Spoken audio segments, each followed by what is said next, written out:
திரு Varun sir குடும்பத்தார் மீதும் அவர் மீதும் தனிப்பட்ட முறையிலும் தொழில் சார்ந்த வகையிலும் கடுமையான வார்த்தைகளாலும் அவரை மிகவும் கொச்சையாக கடும் சொற்களால் ஆபாசமாக கொலை மிரட்டல் விடுக்கின்ற தோணியில் பல்வேறு செய்திகளை பொய் செய்திகளை பரப்பி அதனை அவர்களுடைய கட்சிக்காரர்களை வைத்து சமூக வலைதளங்களில் பரப்பவிட்டு அது மட்டுமல்லாது வீடியோக்களை அனுப்பி அது மட்டுமல்லாது பத்திரிகையாளர் சந்திப்புகளிலும் அவர் கடுமையாக நடந்து கொண்ட விதம் உங்கள் அனைவருக்குமே தெரியும்.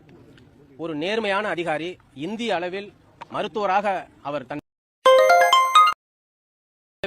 தன்னுடைய படிப்பாற்றலால் அறிவாற்றலால் 3வது இடத்தில் IPSல் தேர்வாகி